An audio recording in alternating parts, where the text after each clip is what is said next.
oportunidade que nós temos aqui, que realmente o Senhor continue nos guiando em toda a sua verdade. Senhor, realmente, de todo o nosso coração, Deus, nós juntos aqui como igreja reunida, queremos dizer sim, amém, para tudo aquilo que o Senhor quer realizar nas nossas vidas. Deus, que venha sobre cada um de nós a sua graça. Oramos realmente por uma atmosfera espiritual fértil, frutífera, profética. Oramos pelo espírito de conhecimento e revelação, nos guiando em todas as coisas. Que o Senhor possa alargar as fronteiras do nosso entendimento e dar-nos também um coração responsivo diante das suas verdades. Abençoe-nos, em nome de Jesus. Amém. Nós falamos então sobre as 4 leis que determinam um casamento bem sucedido, né? E são leis assim bem práticas realmente, e que têm o poder não só de viabilizar o matrimônio, como também de curar um casamento que porventura tem sofrido prejuízos, tem sofrido danos. Então nós falamos sobre a lei da emancipação, que é deixará, a gente assumir a responsabilidade para essa nova etapa da vida. Falamos sobre a lei do esforço, que é unir-se-á, a lei de pertencer, serão, e a lei da nudez, que tem a ver com lidarmos com os votos internos, esses segredos que muitas vezes estão fazendo mal para o relacionamento. Agora, eu gostaria de compartilhar um pouco, para a gente completar essa ideia. Falamos sobre as 4 leis, vamos falar sobre os 4 alicerces, os 4 fundamentos que determinam o casamento bem sucedido. Você lidar com questões de alicerce é um pouco mais delicado, porque nem sempre a gente consegue perceber que alguns problemas estão sendo causados por alicerces que foram subdimensionados ou não foram colocados da maneira certa, muitas vezes, quando você olha para uma casa, às vezes uma parede racha, trinca, às vezes é só uma trinca de dilatação, mas muitas vezes o problema pode ser um problema um pouco mais profundo, como o alicerce recalca, então começa a colocar toda a construção em risco. Eu, assim, no Ministério de Ensino, para mim essa é uma das questões mais importantes, uma das palavras mais significativas, é a palavra alicerce, fundamentos. Eu costumo dizer que hoje nós precisamos não só de uma transformação da sociedade, mas nós precisamos de uma transfundação. Não é só às vezes transformar e mudar a forma, agora transfundar é mudar o alicerce.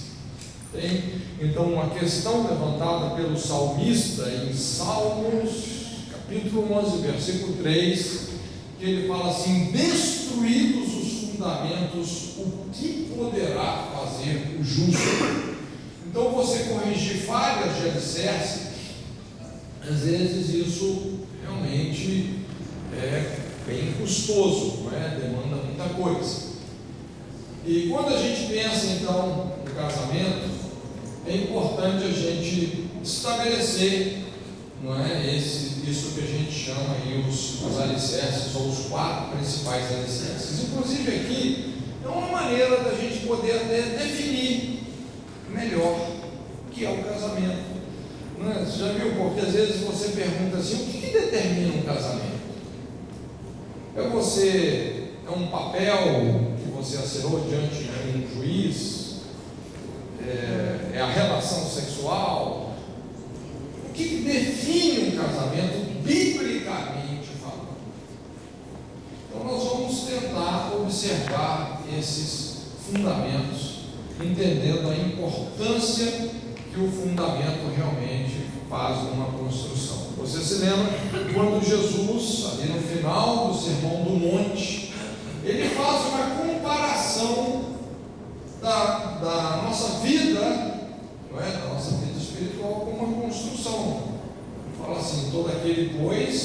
que ouvindo essas minhas palavras, as colocar em prática, assemelhá-lo-ei ao homem prudente. Prudente, ele é dentista, né? É prudente no sentido de ser sábio, não é? De você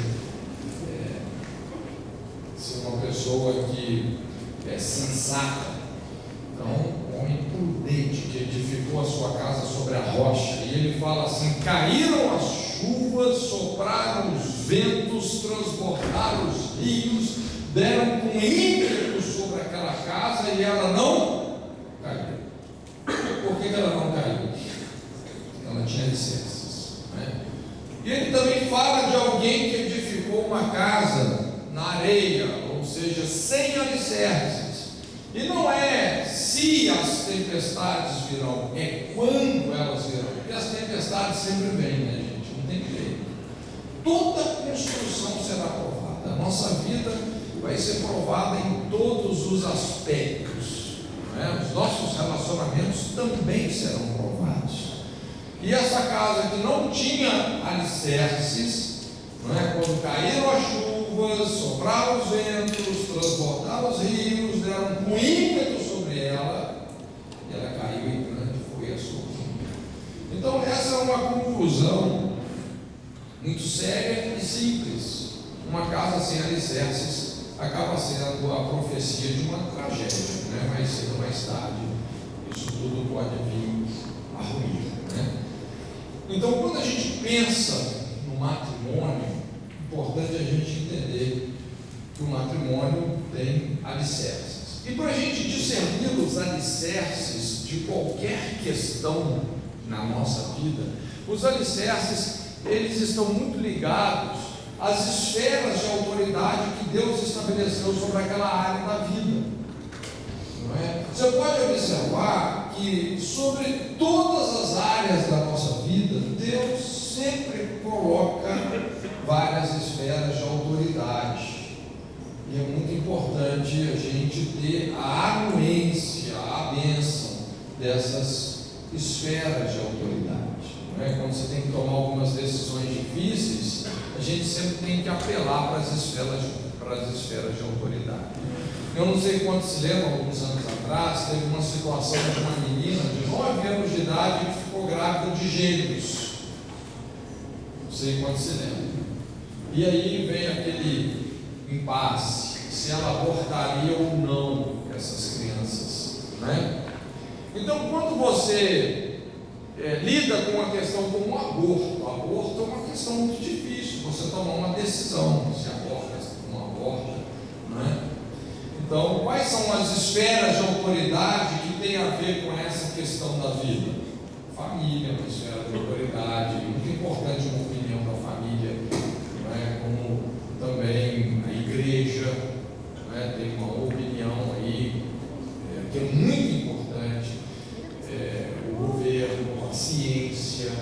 Nesse caso, especificamente falando, não é? Como era uma menina de 9 anos, muito magrinha, e a ciência chegou à conclusão que aquela gravidez poria em risco a vida dela como mãe, não é? Quando você tem que optar, então, entre a vida da criança ou a vida da mãe, você opta pela vida da mãe, não é? Então a ciência acabou tendo, vamos dizer assim, uma opinião com maior peso e tal.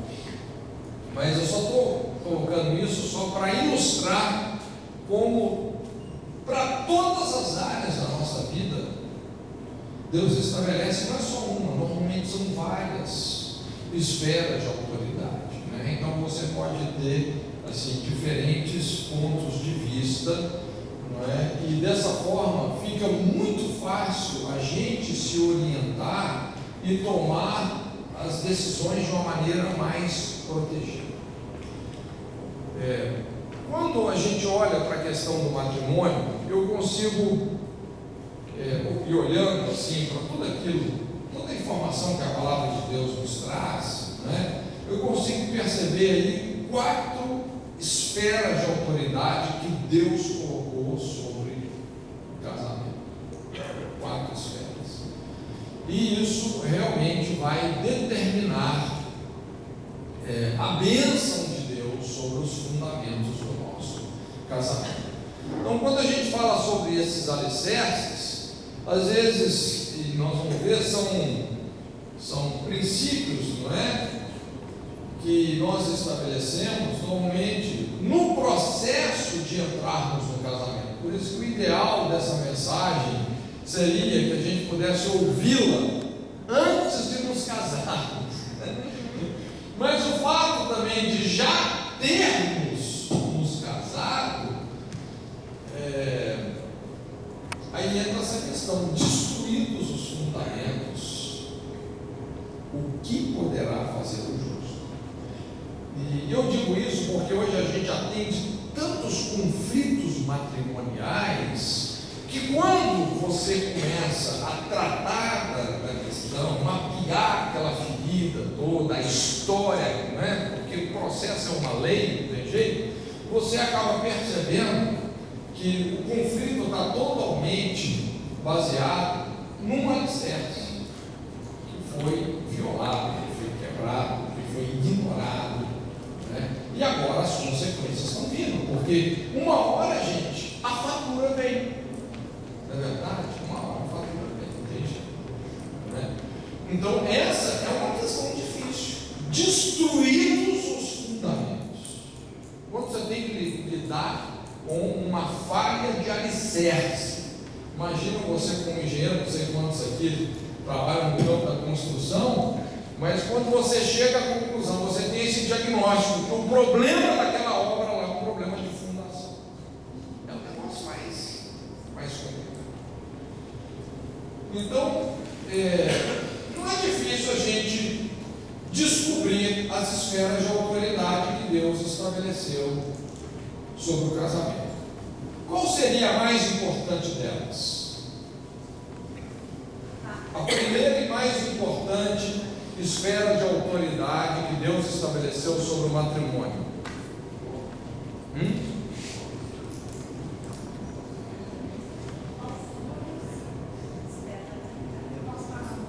Não, você não vai.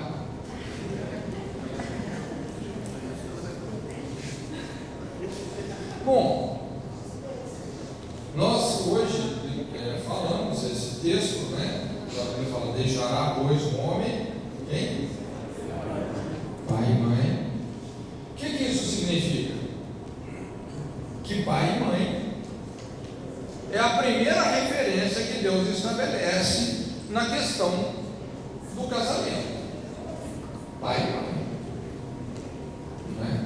E realmente, não é? Nós falamos sobre a lei da emancipação, mas se você vai deixar as pessoas que supostamente são as pessoas mais importantes da nossa vida, isso tem que acontecer não de forma traumática, muito pelo contrário, isso tem que acontecer em honra. Isso tem que acontecer em honra. Se você vai deixar pai e mãe, isso tem que acontecer numa atitude de honra. Inclusive, isso é como uma espinha dorsal na palavra de Deus, não é isso? Honra o teu pai e a tua mãe, para que te vás bem e prolongues os teus dias na face da terra que o Senhor teu Deus te dá. Por que tem muita gente que não vai bem? Porque não honra pai e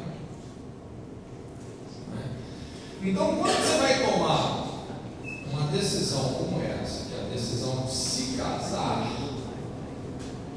é fundamental você submeter essa intenção, essa paixão, não é? Essa decisão ao discernimento dos seus pais.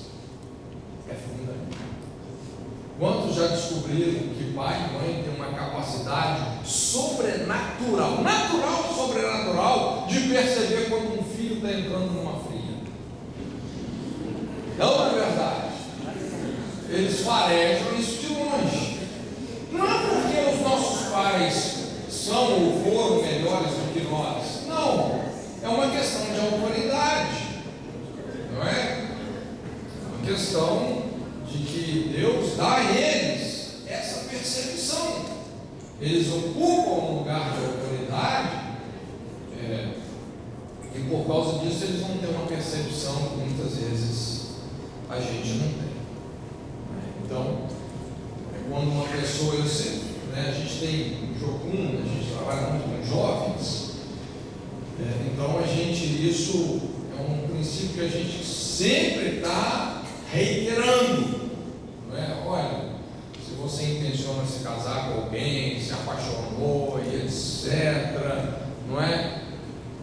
A primeira coisa que tem que fazer é submeter isso ao discernimento, à aprovação dos pais, né? E se realmente aquilo testifica, se tem uma bênção, se tem uma concordância, né? Isso é um excelente sinal, né? Isso é um excelente sinal. E essa é uma questão realmente de alicerce. A bênção dos pais realmente é uma questão de alicerces. Talvez muitas pessoas já viram pessoas que se casaram assim, sem essa bênção dos pais, até contrafazendo, atropelando literalmente a autoridade dos pais, etc. E normalmente essas coisas não terminam muito bem, né? Então, quando uma pessoa se apaixona, não é? Quer se casar, submete isso aos pais. Se os pais, se aquilo não testifica, tem alguma coisa que desqualifica esse relacionamento, bota o verbo freio, é isso. Deixa com óleo, deixa o lado morrer. Se Jesus quiser ressuscitar lá na frente, né? Deixa ele fazer então da forma dele.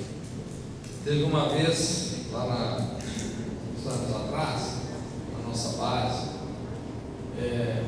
2 obreiros, né? O pessoal já estava conosco há um bom tempo, e eles começaram a se gostar. Então nos procuraram para comunicar que eles estavam com essa intenção de se casarem. Então me lembro que conversamos, ficamos bem felizes com aquela notícia, não é? Porque todos os dois eram pessoas assim muito comprometidas com Deus, pessoas que tinham realmente um chamado ministerial, não é? E gente realmente séria, comprometida. Ficamos bem felizes, mas eu me lembro que aí chegou um ponto que foi essa questão: vocês já submeteram isso aos pais? E eles falaram: não, é o que a gente vai fazer agora. Então, cara, submeteu os pais e depois fazer o resto. Quando foram fazer isso, aí começou a dar um certo probleminha. Ela vinha de uma família cristã, não é? Teoricamente assim, cristã. Os pais eram de uma igreja, frequentavam muitos anos de uma igreja. Porém, o pai dela era, de certa forma, assim, não é? Um tanto quanto racista. E realmente Deus caprichou na tinta, né? Do camarada. Quando o pai dela viu a foto do negão, rapaz, os preconceitos começaram a falar mais alto. E então eles vieram assim muito tristes, né? Vieram assim abatidos e compartilhando o que tinha acontecido. E ali conversando com eles, ao mesmo tempo, assim, tentando consolar, mas fomos orando e assim veio um discernimento muito claro, né? Eu falei com eles: olha, gente, né? Se o pai dela realmente não está no mínimo com isso, até por uma questão que a gente sabe assim, que não é um motivo plausível, eu falei com eles: olha, deixa Deus, deixa a coisa com Deus. Então é melhor vocês abrirem mão do relacionamento, deixa esse Lázaro morrer, né? E deixa Deus tratar com o pai dela. A Bíblia fala assim: como o ribeiro de água, assim é o coração do rei nas mãos do Senhor, para onde quer inclina. Entende? Muitas vezes a gente passa por provas, não é? E diante de uma prova é sempre bom você escolher o caminho do altar. No altar, gente, o que é palha queima, o que é ouro se torna mais puro, não é? A cruz, na verdade, só, vamos dizer assim, consagra ainda mais a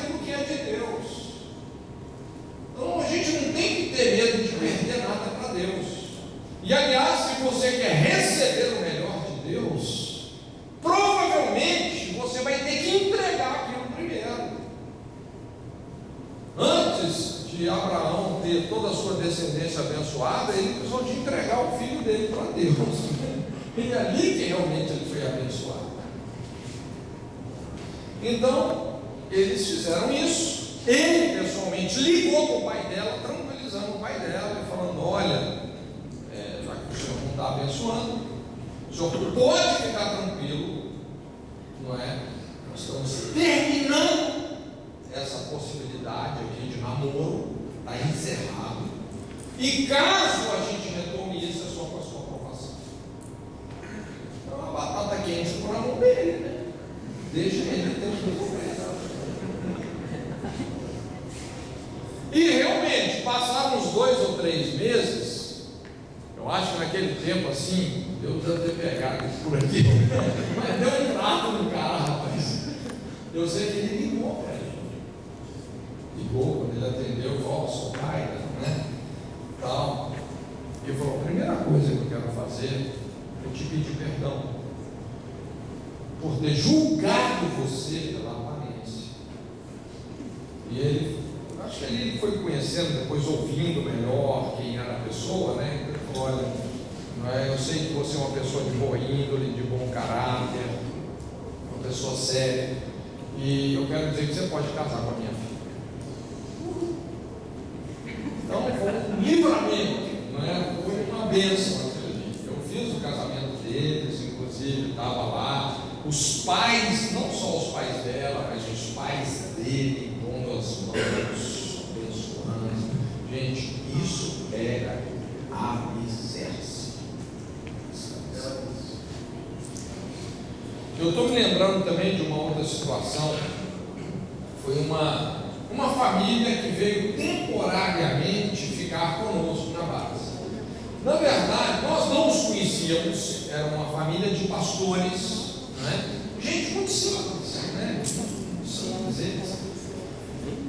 Mas eles estavam tendo que sair do local que eles estavam, e o negócio lá desandou de tal maneira que eles nem tinham para onde ir. Eu não sei como, eles ouviram falar lá da nossa base e tal, não é? Pediram, por favor, se podiam ficar lá conosco um tempo, até eles poderem realmente ir para onde eles estavam pretendendo ir. Estendemos a destra da comunhão, recebemos eles, né? E na verdade, realmente, graças a Deus, assim, eles nos abençoaram bastante, né? Principalmente ele, um cara assim, sabia fazer de tudo, e então nos ajudou bastante na parte lá de construção e manutenção da base. Mas eles estavam poucos dias lá e iam fazer 25 anos de casamento. Então teve um dia que ele me procurou e falou: pode e tal, não é? Nós vamos fazer 25 anos de casamento, a gente queria fazer assim uma coisa, eles queriam fazer uma comemoração, pediram que eu desse uma palavra, eu fiquei super feliz. Eu aproveitei aquele momento e comecei então a ouvir a história deles. Eu gosto muito de ouvir a história das pessoas. Sentamos ali e eles começaram então a me contar desde lá quando se conheceram lá atrás. E quanto mais eu ouvia a história deles, mais arrepiado eu ficava, mas no mau sentido do negócio, né? E era uma história assim terrível. Resumindo bem, eles vinham de uma igreja assim bem pentecostal, uma igreja que tinha muita oração, muito revelamento, não é? E pouca Bíblia. E então, quando eram bem novinhos, começaram a gostar um do outro, não é? E os pais dela, na verdade, não queriam aquele relacionamento. Era muito prematuro e tal, uma série de coisas que realmente demonstravam assim que não era hora. Mas os sentimentos eles falam mais alto, e muitas vezes toda aquela espiritualidade, fulano é ciclano, né, aquelas profecias assim, eles persistiram nesse relacionamento mesmo contra a posição dos pais dela, né? E com isso realmente o relacionamento foi ficando cada vez pior, né? Cada vez mais difícil, os anos vão se passando. Eles entendiam que tinham um chamado pastoral, tanto é que depois se tornaram pastores mesmo, né? E queriam se casar, mas a família dela não podia ver ele nem pintado de ouro. E por fim, como é que eles resolveram todo esse dilema? Eles fugiram para se casar. Foram numa cidade vizinha. Sempre vai ter um pastor meio doido na cabeça que vai fazer um casamento como esse. Se casaram. Imagina, quando a mãe dela recebeu a notícia, ficou querendo saber do paradeiro da filha, descobriu que a filha já estava casada com o fulano naquela cidade. Então, obviamente, ela expressou toda a frustração do seu coração com muitas palavras negativas, né?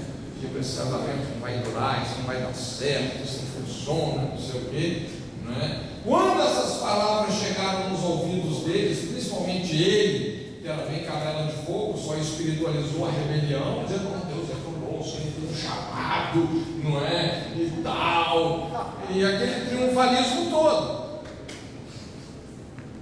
E, de certa forma, vamos dizer assim, veja bem, eles vão fazer o quê? 25 anos de casamento, o casamento até durou mesmo.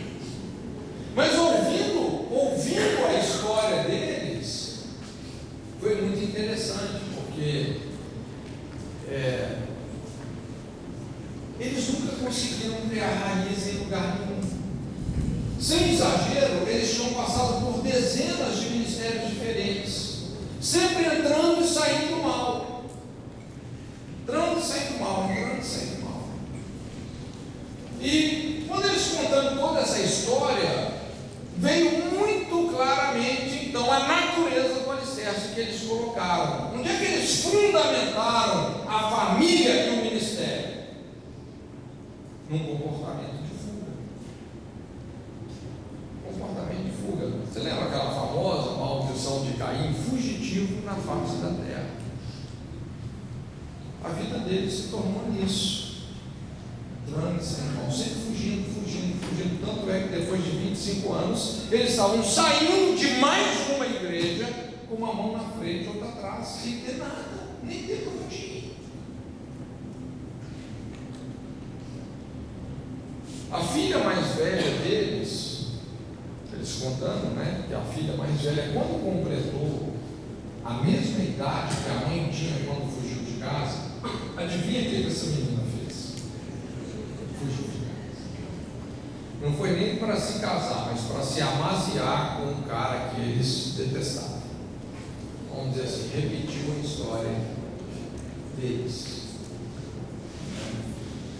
Então, ouvindo tudo isso, graças a Deus aquela conversa acabou sendo bem produtiva, porque nós fomos conversando, e aí eu comecei a orientá-los um pouco sobre consertar isso, se eles já tinham consertado essa situação, mas eles falaram, nem sabia, né? Com o tempo o relacionamento foi melhorando e tal. A gente sabe que o tempo em algumas coisas ajuda, mas em outras não adianta, não é? O tempo não redime o pecado, né? E eles saíram bem convictos no sentido de, depois de 25 anos, reparar esse problema no alicerce da família e do ministério deles. A família e o ministério nunca conseguiram estabilidade. Por quê? Alicerce. Não tinha alicerce. Era casa na areia. Cada tempestade jogava tudo no chão. E depois eles me contando, foi muito interessante, porque era bem perto do Natal, eles iam ter um encontro de toda a família. Não, acabou.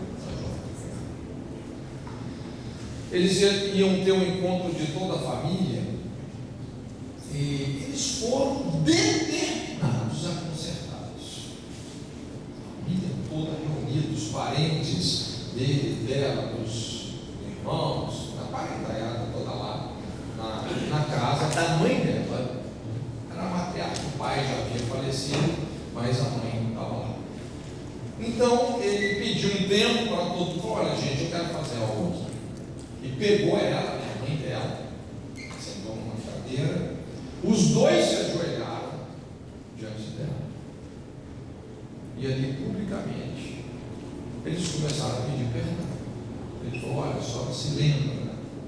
Tantos anos atrás, quando aconteceu assim, fizemos isso, foi pedindo perdão, trazendo aquela situação toda e pedindo perdão. E de repente, o Espírito de Deus caiu sobre aquele lugar com tanta força, né? Diz que ela, a senhora, a mãe dela, mas chorava tão compulsivamente, como se Deus estivesse arrancando toda aquela frustração lá de dentro. Todo mundo que estava ali foi submergido naquele ambiente de quebrantamento, chorando, um pedindo perdão para o outro, né? Eu sei que no final das contas, como ele falou, olha, foi um verdadeiro Natal, um verdadeiro Natal. E no final, então, a mãe dela se levantou, colocou a mão na cabeça dos dois e falou: eu abençoo o casamento de vocês. Foi a primeira vez que ela tinha falado isso. Eu abençoo o casamento de vocês. Pensa nisso. Gente, é impressionante, né? Tem algumas são libertações mesmo, né? São libertação. Tem algumas libertações que elas são críticas, elas trazem resultados assim tão radicais. Foi impressionante como depois de pouco tempo parece que os céus que estavam sobre a cabeça deles mudaram, não é? Eles começaram a ser favorecidos, Deus abriu a porta certa para eles. Finalmente eles foram para um ministério que era realmente a cara deles, e ali, desde então, começaram a frutificar, criar raízes para baixo e produzir frutos para cima. É a bênção dos pais. São alicerces. Hoje tem muita gente que está com problemas sérios no casamento, e esses problemas fundamentam-se exatamente nessa questão dos pais. É impressionante. Não são poucos os casos que a gente lida, que o aspecto principal, inclusive às vezes até pessoas sofrendo com depressão, pessoas que não acham caminho na vida, vocacionalmente, não só problemas ligados ao matrimônio, porque a desonra a pais traz assim uma série de tragédias na vida, né? Principalmente quando está relacionado ao casamento. Então esse é um fundamento primordial. E com alicerce a gente não brinca, porque naquela área que você não colocou o alicerce é a mesma área onde a família vai afundar. Então, destruídos os fundamentos, o que poderá fazer o justo? A segunda esfera de autoridade que a Bíblia estabelece sobre o matrimônio são os nossos líderes espirituais, os pastores, né? Dentro de uma perspectiva eclesiástica, né? São os nossos pastores. E é interessante porque a Bíblia fala que os nossos pastores gemem pelas nossas almas como quem vai prestar contas diante de Deus. Então é muito importante a gente se ater a isso. Tem os nossos pais, mas tem também os nossos pastores. Tem questões que, pelo fato de muitos dos nossos pais não serem cristãos, às vezes até os nossos pastores vão poder até nos ajudar um pouco mais quando a gente tem que tomar uma decisão tão séria como essa, que é o casamento. depois da decisão de seguir a Jesus, a decisão do casamento é a decisão mais séria da vida de alguém, não é? Sim? Só que fortalecer essa questão, os pais, você citou que os pais não sendo cristãos, o pastor vai estar dando essa orientação. Voltando no tema anterior, só essa questão da bênção dos pais. Sim. Mas ao mesmo os pais, a bênção do pai e da mãe, voltando à questão anterior, os pais não sendo cristãos, a gente sabe que Deus dá essa sabedoria para os pais, mesmo eles não sendo cristãos. E muitos filhos se rebelam contra os pais, porque os pais às vezes são autoritários, os pais têm algumas condutas que não condiz com aquele, vamos dizer assim, a ética familiar, né? Nesse ponto, né, o pai continua sendo a autoridade máxima sobre a vida dele. Essa bênção tem que existir. O pastor não pode substituir isso, pode?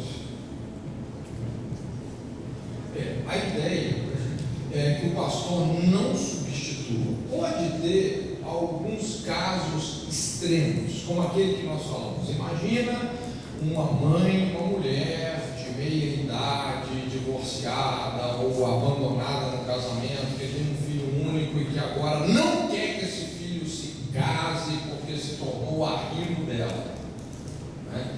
É lógico que às vezes esse filho ele vai ter que ter muita sabedoria para lidar com essa mãe, porque veja bem, os filhos eles têm duas obrigações básicas com os pais, que se fundamentam em honrar e obedecer. São duas coisas diferentes. Honrar é incondicional, e honrar tem a ver com respeitar, né, com acatar, falar bem, não é? Seu pai, sua mãe pode ser as piores pessoas do planeta, honra eles. Honrar é incondicional. Obedecer é do Senhor. Você lembra? Paulo fala: filhos, obedecei a vossos pais incondicionalmente? Não, no Senhor. Sempre quando você está num dilema, se você obedece uma autoridade instituída ou obedece à verdade, você opta por quem? Você obedece à verdade. Obedecer. Não é? Você lembra quando os religiosos impuseram sobre os discípulos que eles estavam proibidos de falar no nome de Jesus? Ele falou: quanto a isso, importa antes obedecer a Deus do que aos homens. Então, vamos dizer que se o seu pai, por algum motivo, ele pede para você fazer um pequeno favor para ele, que é contar uma mentira, você vai obedecer ou não, seu pai? Sem desonrá-lo, você não vai obedecer, não é? Então, muitas vezes, são saias justas que a gente tem que ter muita sabedoria para não cruzar essa lei, essa linha. Então, é muito importante, e tem algumas situações que pode ser que o caminho, igual no caso que eu contei, o caminho foi esse: olha, você submete, não é? E deixa Deus tratar. E o que é de Deus, gente, é de Deus. Deus, ele vai botar o coração do rei. Na verdade, é uma prova de fogo. Ok? E normalmente, agora, na grande maioria das vezes, como, né, foi muito bem colocado aqui, mesmo que os nossos pais não sejam cristãos, por incrível que pareça, Deus vai usar a boca deles, mesmo que eles não sejam cristãos. Mas é muito importante também você ter uma bênção dos pastores, dos líderes, exatamente porque os líderes, eles têm um discernimento numa outra esfera, que é a esfera da espiritualidade, que às vezes os nossos pais não têm, não é? Então é muito importante, quando alguém se apaixona, ela também, quando tem intenção de casar com alguém, submete essa decisão não só ao discernimento dos pais, mas ao discernimento dos seus líderes, dos seus pastores. Normalmente todo pai, toda mãe, todo pastor quer o melhor para aquela pessoa. É uma verdade. Melhor, com certeza. Então, às vezes, o que acontece, né? Assim, tem muita gente que sai adulterando isso tudo, quando vê casa e tal, vai, faz, acontece. Aí o negócio começa a dar não é? Começa a ter os problemas, as dificuldades, e aí que a pessoa decide procurar um pastor, mas já procura assim, pastor, agora eu estou vendo que o meu casamento não foi de Deus. Já ouviu isso? Meu casamento, mas ele não veio antes para submeter aquela decisão do pastor. Agora ele está trazendo só as consequências, os efeitos colaterais do que ele viu, Senhor, né? Estou vendo que meu casamento não era de Deus, pastor. Eu quero me separar. Ele está querendo agora que o pastor concorde com a separação dele. Mas você fala, olha, se não era de Deus, passou a ser. Depois que você casou, se não era, agora é de Deus, porque você jurou até que a morte nos separa. Agora é de Deus, meu irmão, agora é a escola do caráter.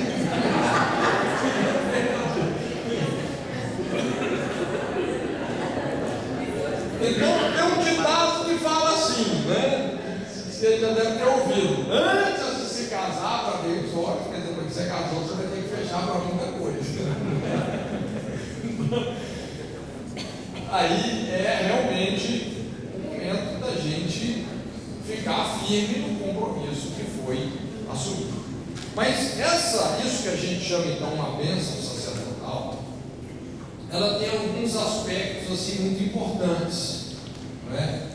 Na verdade são 4 aspectos. Quando eu falo assim, a bênção do pastor, a arrogância do pastor, não é só aquela opinião do pastor, não estou falando só disso, mas eu estou falando de princípios que estão na responsabilidade do pastor de chegar.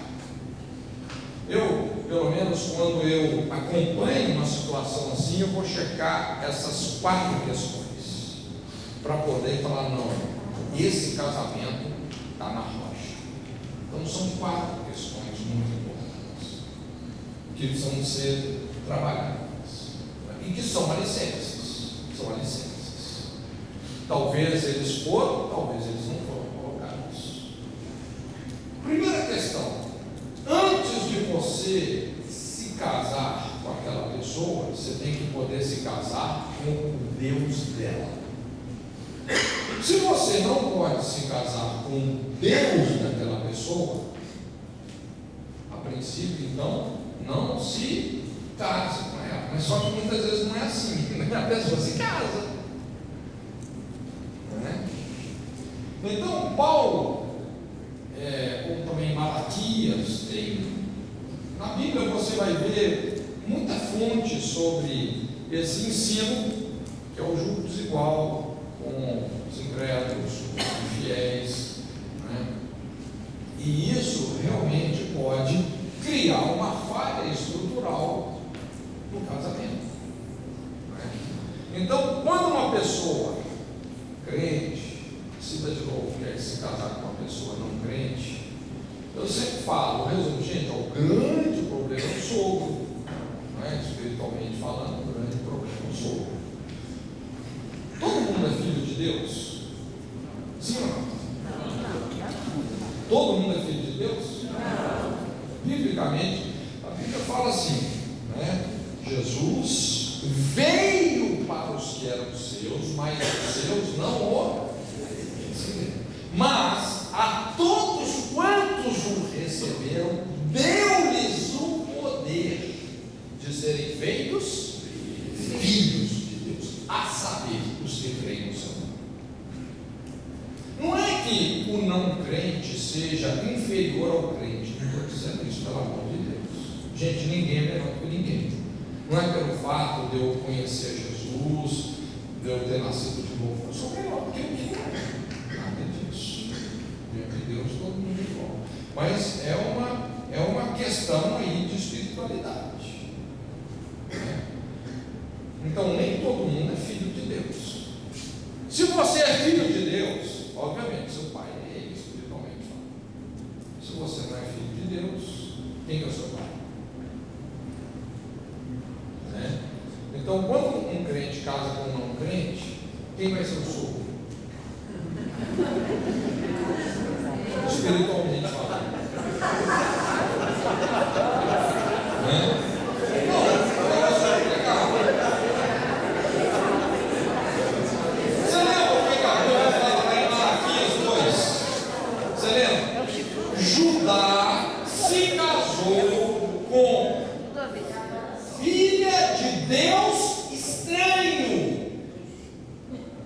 Judá se casou com filha de Deus estranho. O homem que fizer isso será extirpado das tendas de Isaac. Você vê, tem uma palavra forte, uma consequência muito séria aí de excomunhão, sei lá, é um negócio terrível. Então, quem foi o sogro de Judá espiritualmente? O Deus estranho. Então, o problema é o sogro. E depois que você casou, lógico, o sogrão vai querer fazer uma visita.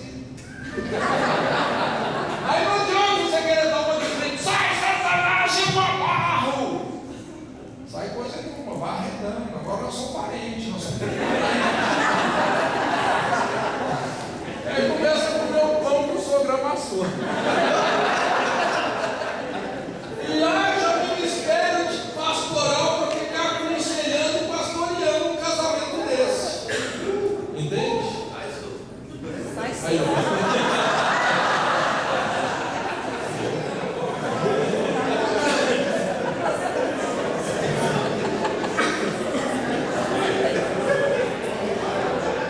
provavelmente, muitos de nós já acompanhamos alguma situação assim, verdade? De alguém que se casou de outro senhor.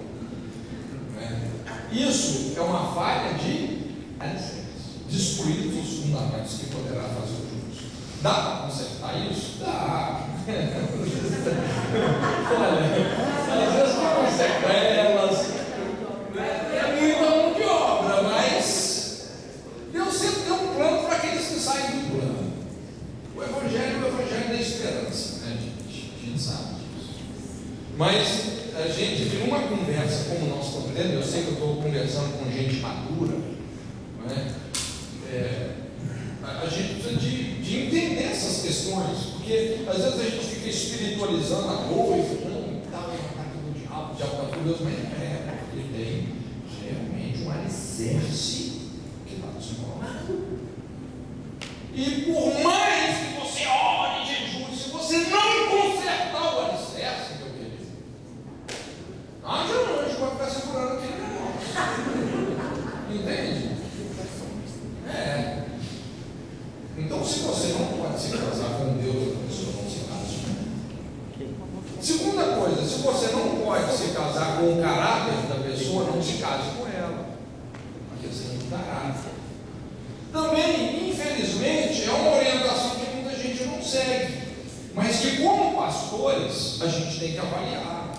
Você lembra, por exemplo, lá quando Paulo escreve aos Coríntios, ele fala: não vos associeis com alguém que, dizendo-se crente, não for crente. Então ele fala: é roubador, não é idólatra, é avarento, é maldizente, é não sei o que. Ele fala uma lista de coisas. Então, é muito importante esse filtro. Se você não pode se casar com o caráter daquela pessoa, olha os casos.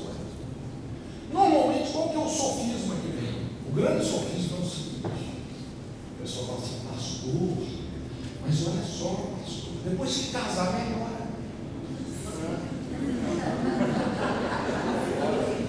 Não, nós estamos apaixonados, pastor. Eu sei que ele é um mau caráter. Ele já teve muito problema com droga, ainda não bem que deixou as drogas, está quase deixando, mas eu tenho certeza que depois que casar, tudo vai melhorar. Irmãos, me engana que eu gosto.